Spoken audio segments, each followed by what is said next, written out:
내가 나의 주인일 때. 그리하여 이 사악이 영원한 분에게 여쭈었다. 세상의 왕이시여, 당신이 빛을 만드셨을 때에 빛을 보니 좋으니라 라고 말씀하셨습니다. 또 당신이 하늘과 땅을 만드셨을 때에도 저들이 좋으니라 라고 말씀하셨습니다. 그리고는 당신이 만드신 모든 초목과 모든 생명도 좋으니라 라고 하셨습니다. 그런데 당신이 당신의 모습으로 사람을 만드셨을 때에는 사람이 좋으니라 라고 하시지 않았습니다. 어쩐 일입니까? 하느님께서는 내가 인간을 완성시키지 않았기 때문이다. 하느님의 말씀을 통하여 인간이 자기 자신을 완성시켜야 하고 또 인간의 세상을 완성시켜야 한다. 이 얘기는 유태인의 미드러시에 있는 한 구절이다. 인간은 미완성의 존재요. 끝없이 자신을 완성시키려고 노력해야 하는 존재이다. 겉모양은 비록 하느님의 형상을 닮았다고 하지만 이 완성을 향한 노력은 신체적인 면에서나 정서적, 지적, 도덕적, 윤리적인 모든 면에서 이루어져야 할 것이다. 또한 사람 자신이 자기를 완성시키려고 애쓰기 전에 이미 자신의 존재가 미완성의 존재라는 사실을 깨닫는 데에 이르러야 할 것이다. 자기를 완벽한 존재, 완성된 인간으로 착각한다면 그는 정신질환자이거나 전능인간에 불과할 것이다. 또한 자기 자신의 미완성을 깨닫는 데에는 오랜 수양과 교육이 필요하다. 사실 참으로 수많은 사람들이 자기를 위해서 자신에게 충만하게 살려고 노력하다가 죽어갔지만 그들 중 얼마나 많은 사람들이 자기 자신을 미완성의 존재로 받아들이고 정확히 신체적인 어떤 부분의 미완성, 심미적인 어떤 면의 미완성, 윤리 도덕적인 부분들이 얼마만큼이 부족한가를 깨닫고 갔을까? 우리는 가끔 또 아주 쉽게 지적인 면에서의 미완성을 깨닫게 된다. 어떤 면에서 얼마만큼 자신이 무식한가를 쉽게 느끼면서 살 때가 많다. 그러나 인간을 구성하는 보다 심층적인 부분이며 보다 중요한 부분인 심리적인 안목의 결핍이나 정서적인 불안정, 윤리적인 신체적인 측면에서 얼마만큼 부족하고 세련되지 못한 존재인가는 거의 의식하지 못하며 살고 있지 않은가. 비록 그가 종교인이라 하더라도 진실로 자신의 부족된 부분을 정확히 절실히 느끼기는 대단히 어렵지 않은가. 또 자신의 부족을 안다 하더라도 얼마만큼이나 정확히 알고 있는가. 자기를 안다는 것, 자기 존재를 깨닫고 확인할 뿐만 아니라 자기의 허점과 장점까지 안다는 것은 너무도 어려운 일이다. 그래서 소크라테스 같은 철인도 너 자신을 알라고 했을까? 나는 가끔 나 자신을 과대평가할 때가 있다. 실제의 나 이상으로 우쭐대는 것 같이 느껴질 때가 있다는 말이다. 그러다가 나의 허세는 금세 무너지고 만다. 그리고는 깊은 나락의 지경으로 떨어져서 이 세상에 나같이 못나고 무능하고 바보 같은 사람이 없을 것이라는 열등의식에 사로잡힐 때도 많다. 지나친 자기 멸시, 과소평가에 이르는 것이다. 그래서 나의 경우 자신을 정확히 알기보다는 과대평가하거나 과소평가하는 양극단을 분주하게 왔다 갔다 하면서 자신을 극복하기는커녕 자신의 노예가 되기에 급급해온 것 같다.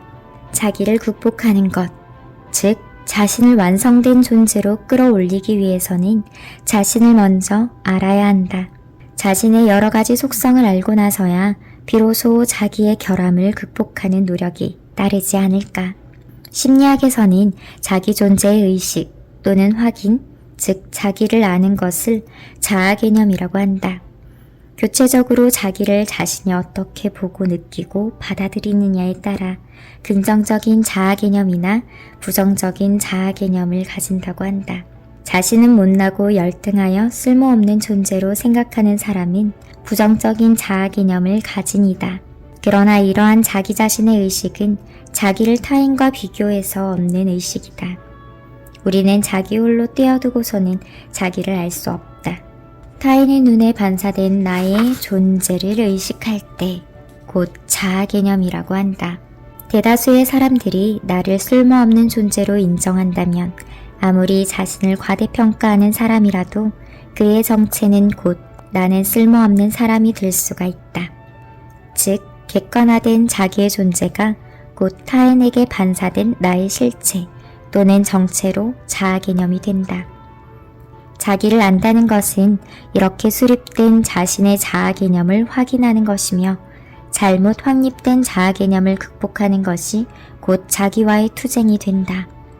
때로는 끊임없는 생리적 욕구를 벗어나지 못하여 기본적인 인간 본능의 충족에만 급급할 수도 있고 의혹, 의심, 불신 및 열등감이나 패배의식에 사로잡혀 심리적 욕구나 사회적 욕구를 충족시키지 못할 수도 있다.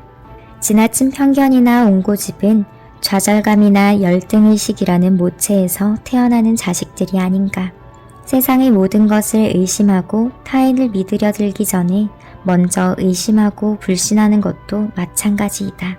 의혹이나 의심, 불신, 열등감, 패배의식, 이유 없는 증오와 편견이 곧 자기에게는 부정적인 개념으로 타인에게는 편견으로 인간관계에서는 유치한 옹고집으로 나타나게 된다. 흔히 세련된 사람이란 정서적으로 순화되고 너그럽고 매사를 부정하는 긍정적으로 호감을 갖고 보는 교양인을 말한다.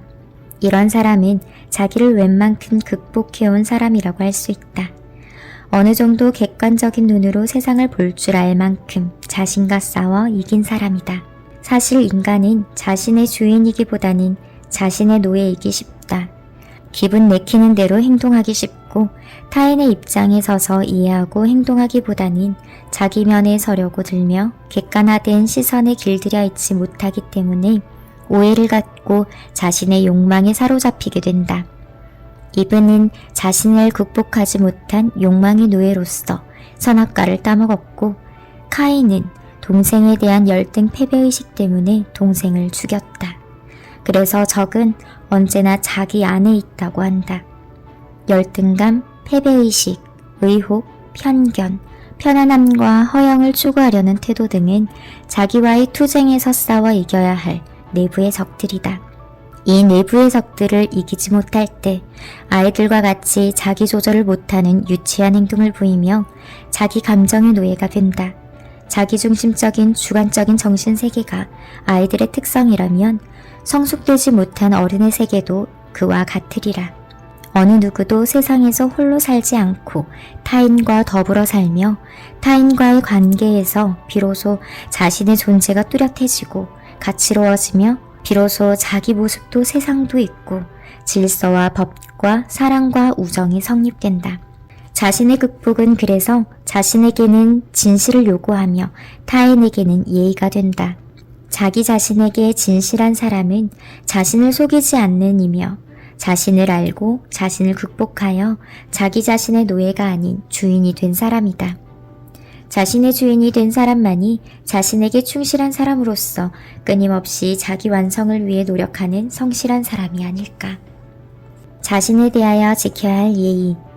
자기에 대한 자신의 예의란 결국 자기를 정확히 알고 자기 자신이 원하지 않는 자기 내부의 적들과 싸워 이겨서 자신의 의지를 자기의 뜻대로 좌우할 수 있는 자기의 주인이 되었을 때 비로소 나타나는 것이며 이것은 그의 자신에 대한 예의만이 아니라 타인에 대한 예의가 아닐까.